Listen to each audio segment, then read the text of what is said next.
Assalamu alaikum students. I'm here again with a new lecture for all of you. Today it's 9th September and this is late morning, and today we are going to study active and passive voice. So please take out your books and just concentrate. In my previous lecture, I have already given you an overview, a bird's eye view about active and passive voice. Generally, basic जो आपका एक जो basic definitions है active and passive voice की, जो एक basic concept है वो मैं आपको दे चुकी हूँ. वो मैंने आपको बुक के अकॉर्डिंग नहीं पढ़ाया, वो मैंने आपको जनरली पढ़ाया परसों. So when the doer subject is the doer of the action, that voice is active voice. But when the action is done upon the subject, that voice is passive voice. So जो आपके sentence की voice होती है, जो आपका tone होता है voice का, उस किसी बात को कहने के दो टाइप की वॉइस होते हैं, दो टाइप्स होते हैं. एक एक्टिव वॉइस होता है और एक पैसिव वॉइस होता है. Excuse me. So active voice में जब हम किसी चीज़ की बात करते हैं, जो कि सब्जेक्ट होता है आपके सेंटेंस का, दैट इज़ द डूअर. वो मेन कॉम्पोनेंट होता है आपके सेंटेंस का, and subject is the doer of action. But when the action is done upon the subject, उसको हम पैसिव वॉइस कहते हैं.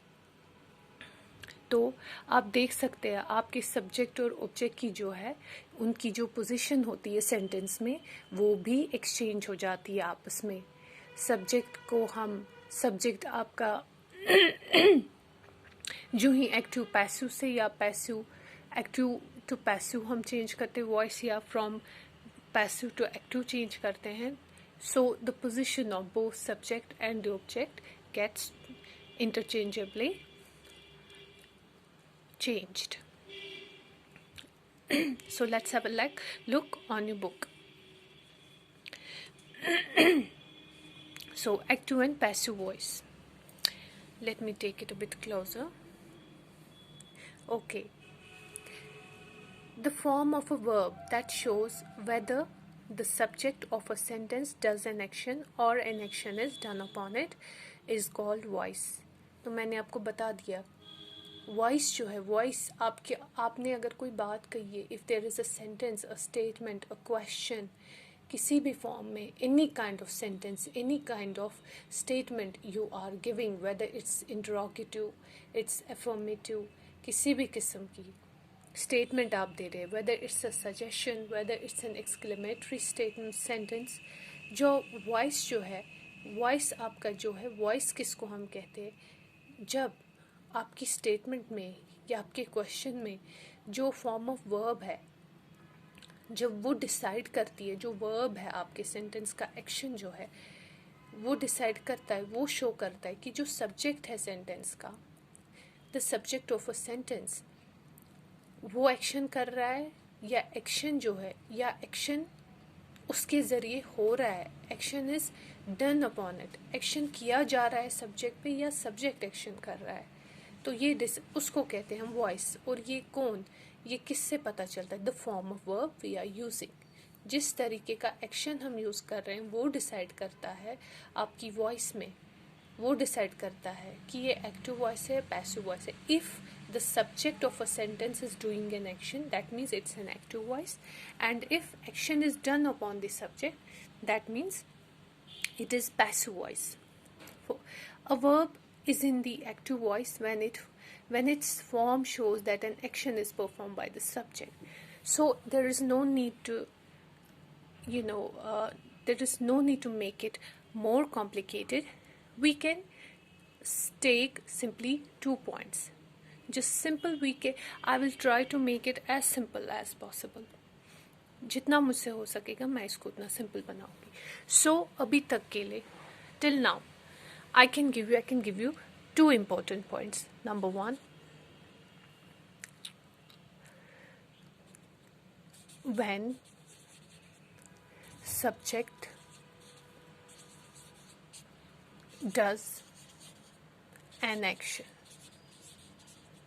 वो होता है हमारा active voice.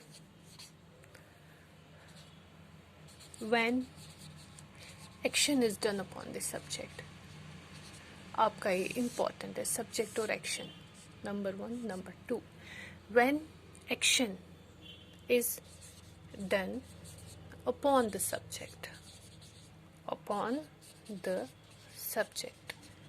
उसको हम क्या कहते हैं? Passive voice. उसको हम पैसिव वॉइस कहते हैं. तो ये जो आपका एक्शन है और ये सब्जेक्ट है, ये बहुत इम्पॉर्टेंट चीज़ है, बहुत ही इम्पॉर्टेंट चीज़ है आपकी एक्टिव और पैसिव वॉइस में. So this subject and action ये डिसाइड करते हैं आपकी सेंटेंस की वॉइस, वेदर इट्स एक्टिव और passive. If subject is doing action, that means it is active voice. If action is done upon the subject, that means it is passive voice. ये आप याद रखेंगे. Okay, अब हमारे सामने examples हैं active voice की. नैना drew a bird in her notebook. Naina, you can see it. Let me take a pointer. Naina drew a bird in her notebook. तो एक्शन हो रहा है, काम हो रहा है. नैना ने क्या किया? एक बर्ड ड्रॉ किया. किसमें? अपनी कॉपी में, अपनी नोटबुक में. So Naina drew a bird in her notebook. Drew क्या है? वो ड्रू वर्ब है, एक्शन है. ये जो वर्ड ड्रू है ये एक्शन है. नैना सब्जेक्ट है. तो ये जो नैना है, Naina is drawing a bird, sorry Naina is drawing a bird. Naina bird बना रही है अपनी नोटबुक में. दैट मीन्स सब्जेक्ट जो है, subject is doing a kind of action. ये नैना कुछ काम कर रही है. तो यहाँ पे एक्टिव मेन कौन है? मेन है नैना, क्योंकि नैना बर्ड बना रही है अपनी नोटबुक में. तो ये आपकी एक्टिव वॉइस की एग्जाम्पल है. नैना ड्रू. तो नैना ने सब्जेक्ट किया, नैना ने कुछ एक्शन किया है. व्हाटएवर, वो बर्ड बना रही है, जो भी बना रही है, मकसद ये है कि नैना ड्रू. सब्जेक्ट जो है, सब्जेक्ट ने क्या किया? Does an action. सब्जेक्ट ने एक्शन परफॉर्म किया. तो ये आपका बन गया एक्टिव वॉइस, क्योंकि सब्जेक्ट ने एक्शन परफॉर्म किया. किसने? सब्जेक्ट ने एक्शन परफॉर्म किया. यहाँ पे इसकी पैसिव वॉइस एग्जाम्पल नहीं दी गई है, लेकिन मैं आपको इसको पैसिव वॉइस में चेंज करके देती हूँ. अब अगर हम इसी सेंटेंस को पैसिव वॉइस में लिखेंगे तो हम कैसे लिखेंगे? How can we write it? A bird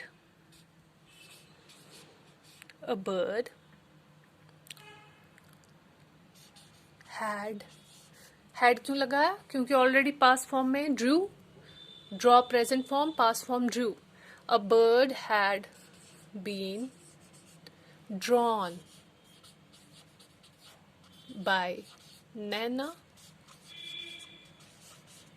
A word had been drawn by Nana in her notebook. समझ आ गया? आप लोगों को यहीं पे क्लियर होना चाहिए. A bird had been drawn. Drawn आपका एक्शन है, नैना सब्जेक्ट है. Drawn एक्शन है, ड्रॉन एक्शन है, नैना सब्जेक्ट है. नैना सब्जेक्ट है. A bird had been drawn by Naina in her notebook. Drawn आपका एक्शन है, नैना यहाँ पे सब्जेक्ट है. तो आपको क्लियर हो गया होगा. अब यहाँ क्या हो रहा है? A bird had been drawn. अगर हम इसको ट्रांसलेट करेंगे, एक बर्ड नैना के जरिए बनाया गया है.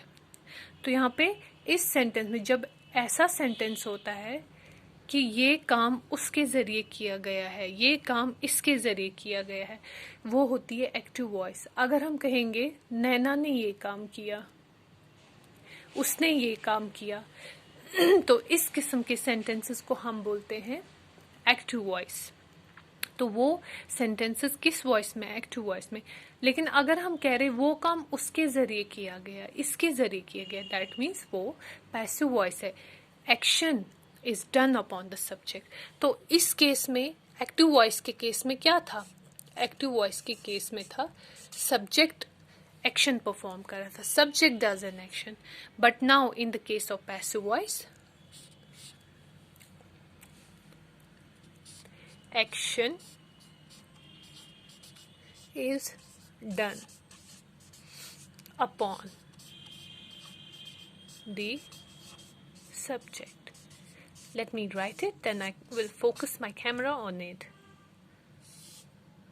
Because on one hand, with one hand, I am writing. There's a marker in my one hand, and in the another hand, there's a phone. I'm trying to adjust phone in a proper place. So action is done upon the subject. कब? In the case of passive voice. Nana drew something, कुछ भी. Nana drew a bird. Nana drew a car in her notebook. That means तब subject main था, subject action कर रहा है. लेकिन जब हमने कहा एक बर्ड, एक परिंदा बनाया गया नैना के जरिए, a bird had been drawn by Naina, had been drawn by Naina, that means तब एक्शन परफॉर्म कर रहा था सब्जेक्ट पे, एक्शन किया गया नैना के जरिए, तो वो वॉइस होती है passive voice. Now come back to the book. Another example of active voice. The carpenter is, let me take it a bit closer. I am very poor at focusing camera, huh? I think I should get a course of cinematography. उसके बाद मैं आप लोगों के video शायद अच्छी तरह से उठा पाऊँ. I am a very bad, cameraman, woman, whatever. Okay. So the carpenter is making a table. Carpenter is making a table. Carpenter subject है, making आपका action है, that means object है आपका table. Carpenter table बना रहा है, तो subject यहाँ पे active है, that means it's active voice. देखिए एक और पॉइंट आ गया, एक और पॉइंट हम ऐड कर सकते हैं इसमें. See, this cloth is dry, luckily it is able to rub the board. देखिए एक और इम्पॉर्टेंट पॉइंट. पहला इम्पॉर्टेंट पॉइंट मैंने आपको बता दिया कि when subject is doing an action, that means it's active voice, but when action is done upon the subject, that is passive voice. लेकिन दूसरा इम्पॉर्टेंट पॉइंट आप याद रखेंगे कि मैं क्यों आपको ये पॉइंट्स दे रही हूँ अपने हिसाब से, ताकि आप लोगों का मतलब समझना आसान हो जाए. दूसरा पॉइंट,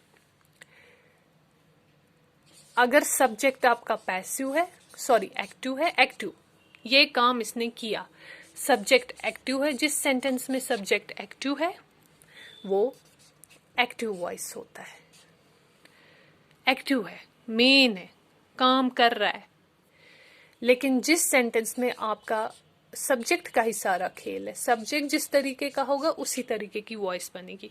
अगर सब्जेक्ट एक्टिव है, Naina drew a bird, Naina active है इस सेंटेंस में, आपका सब्जेक्ट एक्टिव है. लेकिन अगर आपका सब्जेक्ट पैसिव है, पैसिव मतलब सब्जेक्ट इसमें एक्टिव नहीं है, वहां पे एक्शन एक्टिव है.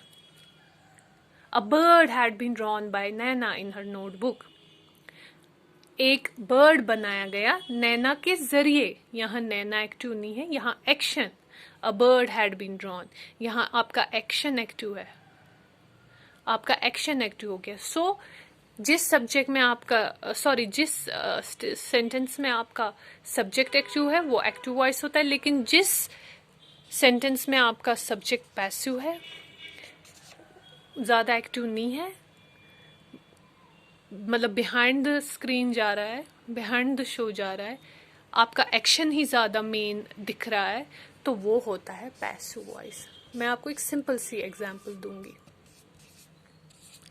क्लास में दो स्टूडेंट्स हैं, एक स्टूडेंट बहुत एक्टिव है, काम कर रहा है, हाँ सॉरी, एक स्टूडेंट है क्लास में, वो फॉर एग्जाम्पल मैथ क्लास में बहुत एक्टिव है, फ्रंट सीट पे बैठ रहा है, बोर्ड रब करके दे रहा है, क्वेश्चंस खुद लिख रहा है बोर्ड पे, टीचर की हेल्प कर रहा है, तो हम कहेंगे ये बड़ा एक्टिव है, ये स्टूडेंट बड़ा एक्टिव है। तो अगली class for example social studies की है या वट एवर साइंस की है, तो उस क्लास में वो बैक बेंच पे बैठ रहा है, ना आगे आ रहा है, ना कुछ बात कर रहा है, टीचर की हेल्प बिन के, तो हम कहेंगे अरे ये तो उस क्लास में बड़ा एक्टिव था मैथ्स क्लास में, लेकिन अब सोशल स्टडीज़ या साइंस की क्लास में बड़ा पैसिव है, चुपचाप है। पैसिव होता है चुपचाप। आप पहले असली मीनिंग देखिए। एक्टिव होता है बीइंग एनर्जेटिक, काम करना, मूवमेंट करना, लेकिन पैसिव होता है चुपचाप बैठना, कोई ज़्यादा काम नहीं करना, बस यूं ही बैठना। तो हम कहेंगे इस वक्त ये बेचारा छुप छुपा हुआ बैठा है, चुपचाप बैठा है। यही केस है इस सब्जेक्ट के साथ। जिस सेंटेंस में सब्जेक्ट एक्टिव है, मेन है, नैना ड्रू अ बर्ड, नैना ने एक बर्ड बनाया, तो वो तब एक्टिव वॉइस कहलाता है, क्योंकि सब्जेक्ट एक्टिव है, सब्जेक्ट ही मेन है आपका, ये याद रखिए। आपके एक्टिव पैसिव वॉइस में अगर आपसे पूछूं सबसे मेन चीज क्या है, वो आपका सब्जेक्ट है। लेकिन जिस सेंटेंस में सब्जेक्ट पैसिव है,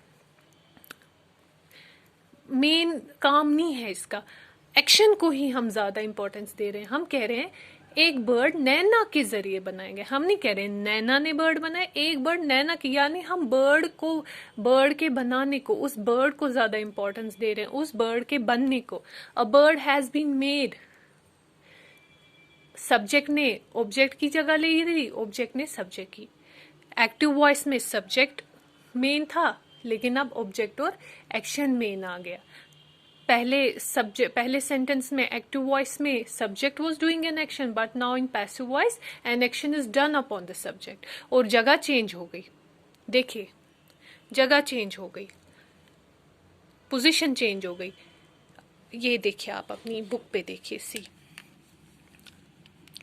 Naina drew a bird in a notebook. आपका सब्जेक्ट है यहाँ, आपका सेंटेंस ही सब्जेक्ट से शुरू हो रहा है, और आपका ऑब्जेक्ट जो है नोटबुक, वो उससे सेंटेंस एंड हो रहा है। लेकिन जब मैंने इसी सेंटेंस को पैसिव वॉइस में यहाँ चेंज किया, a bird had been drawn by Naina, Naina in her, sorry notebook नहीं, आपका यहाँ पे ना, I am sorry, Naina drew a bird in her notebook, Naina ने एक बर्ड बनाया। तो सब्जेक्ट आपका सेंटेंस ही सब्जेक्ट से शुरू हो रहा है। ड्रू अ बर्ड एक्शन, और जो आपका ऑब्जेक्ट है, सॉरी नोटबुक इसमें ऑब्जेक्ट नहीं है, इसमें बर्ड ऑब्जेक्ट है, क्योंकि बर्ड बन रहा है, नोटबुक पे बर्ड बन रहा है। तो और बर्ड जो है, ऑब्जेक्ट जो है, वो बाद में आ रहा है, आफ्टर सब्जेक्ट। लेकिन जब मैंने इसी को पैसिव वॉइस में चेंज किया,